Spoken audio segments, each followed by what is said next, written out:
Grant Robertson. Speaker, it gives me great pleasure to rise in what has been a good year for John Banks, because I'd love to see a bad year for John Banks, and I'm sure there'll be one of those coming soon. And Colin Craig's real job now is to find out where John Banks parked the cabbage boat. That's Colin Craig's job right now, to find out where John Banks parked the cabbage boat. Mr. Speaker, I want to start with acknowledging you for your role in keeping order in this House. I know it's not easy. The National Party give you a terrible time, and we here on the Labor Party side of the House want to come to your aid as often as we can when you're bringing people to order. Mr. Speaker, you have shown that literally being the Speaker is a marathon, not a sprint, and I congratulate you on your efforts in that regard. I want to wish all members across the House a peaceful and restful Christmas. I want to make a special acknowledgement to all of the families of members of Parliament, husbands, wives, partners, children, whānau. This job is one where we are away from our families a lot. It is a job where huge pressure goes on them, and this is an important time of the year for all of us to acknowledge, goodness, Santa's little helper's entered, to acknowledge the role that our families play. Mr. Speaker, can I also acknowledge all of the people in this complex who support us? In particular, I want to make an acknowledge today of the security guards. Just recently in the House, we saw an incident in which there was danger not only to people here in the chamber, but throughout the building. Our security guards do a tremendous job in looking after us all on a day-to-day basis, and I want to acknowledge them. I want to acknowledge the messengers, the clerk's office, particularly in the clerk of the House, Mary Harris. I want to acknowledge the Copperfields and Bellamy staff. They probably see more of me than they should. I want to acknowledge the Hansard, all of parliamentary service, the Parliamentary Library. I want to acknowledge the cleaners in this building. And today in Wellington, the Wellington City Council voted to pay their staff a living wage. The first council in New Zealand to do that. That is leadership. That is what we should be seeing, and the cleaners in this Parliament deserve that. Mr. Speaker, it's dangerous to single out any individual when we're doing these acknowledgements, but I do want to do that today, because today is the last day for Grant Bamfield, the Deputy Sergeant at Arms, and I want to make a special acknowledgement to him and the service that he has given this House, and wish him all the very, very best in the future. Mr. Speaker, I also want to acknowledge, as others have done, those who have passed on this year, and in particular I want to acknowledge our colleague, the Honourable Parikura Horomia. I want to make a special point of acknowledging the people of Hawiti Marae, who looked after us so incredibly well when we were there in April this year, and the love and support that they showed Parikura and showed his whānau was amazing. Parikura's advice to all of us was to hold the line, Mr. Speaker, and that is what we in the Labour Party will continue to do. He used to say that he was the last of the manual labourers in this House. Well, what I want to say to Parikura is we remember that. We remember who it is that we are here to represent, as he reminded us so often. And the one lesson I draw from the time we spent around his tangi and talking to people about Parikura was the fact that he understood he was here in this Parliament as a representative of his people and of the people of his community. And he ensured that every day he remembered where he came from and who had brought him here. And I think of Parikura every day and miss him greatly.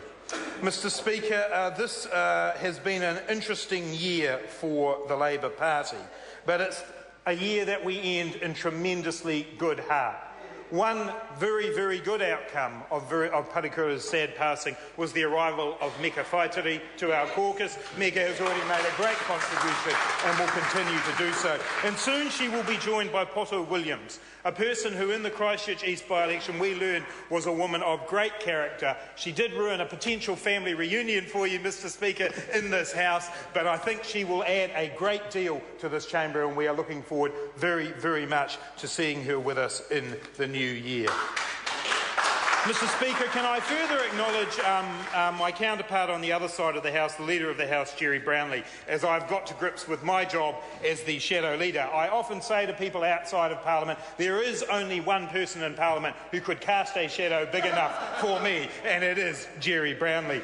I have to say that Jerry Brownlee's recent kilt-wearing episode has exposed more than we wanted to know. When the Labour Party asks for transparency, Mr. Speaker, that's not what we meant from this government.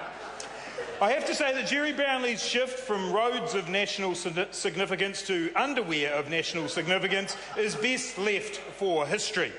As one colleague remarked, it was bad enough hearing about his Peka Peka road. Thank goodness he wasn't talking about Transmission Gully.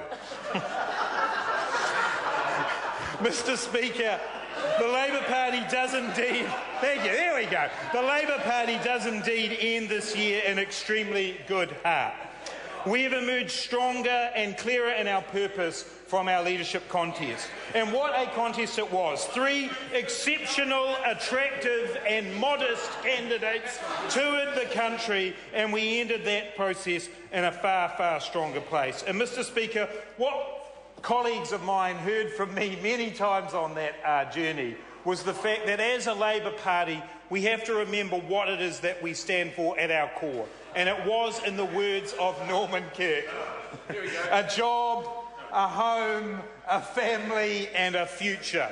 The core things that give the basis for New Zealanders to live their lives well, to have opportunity. And that is what the Labour Party will bring to New Zealand, Mr. Speaker, when we are elected into government at the end of next year. Hope and opportunity for all New Zealanders, not just John Key's cronies and the lucky few that the National Party look after, but New Zealanders who want the dignity of work, who know that their other citizens deserve compassion and deserve hope, who want to protect the environment and who want to be proud of their country on the world stage. That is the kind of government that the Labour Party will bring after next year under David Cunliffe's leadership. But what of the National Party's year? From Aaron Gilmore to Ian Fletcher, it's been a year to forget for John Key, and fortunately he has forgotten most of what happened this year. But let's just remind him of one or two things, that's right. The fact that he forgot that he called Ian Fletcher up to give him the job. The fact that he forgot the name of the German in the mansion. The fact that he can't remember what he did in 1981. But at least he hasn't forgotten who he is, unlike the US and UK media. The unnamed guest is how we will remember John Key at the end of this year. And if only he had taken Aaron Gilmore with him, he could have told everybody who he was. But, Mr. Speaker, this year for John Key ends, I think, a little like his own version of A Christmas Carol. And as everybody knows, A Christmas Carol has 3 important characters. Firstly, the ghost of Christmas past. It won't surprise colleagues to know that the ghost of Christmas past arrived on a cabbage boat. John Banks is indeed John Key's recipient of something we've talked about in this House before, a politically transmitted disease. Anybody who touches John Key ends up with a PTD, and that's certainly what happened in the case of John Banks. I think the National Party might have worked out that they've had 2 mixed ownership model failures this year. The first of those is in asset sales, the second of those is the ACT Party. The hostile takeover from Don Brash didn't work, inserting John Banks didn't work, and the ACT Party is indeed now the ghost of Christmas past. And then there's the ghost of Christmas present, Mr. Speaker, and there's a few people who could be up for this, but I think that has to be Peter Dunn. A man who's never seen an issue that he didn't want to be on all sides of. And will the National Party do a dodgy deal with him in Oharu? I suspect they probably will. The highlight for Mr. Dunn this year is still to come, being the elf in the Johnsonville Christmas Parade. That's the highlight of the year for the ghost of Christmas present, Peter Dunn. And then the ghost of Christmas future. Now, in Charles Dickens' book, this is the person who brings visions of a dire future. Well, the ghost of Christmas future is indeed Colin Craig, putting the fun back into fundamentalists and the crazy into Craig. He's the next cab off the rank for the National Party, Mr. Speaker. Expect a coalition agreement with chemtrails, moon landings and a working party on that question of our time. Which came first, the chicken or the egg? Mr. Speaker, I want to wish all colleagues a Merry Christmas and all people around New Zealand a safe and restful holiday.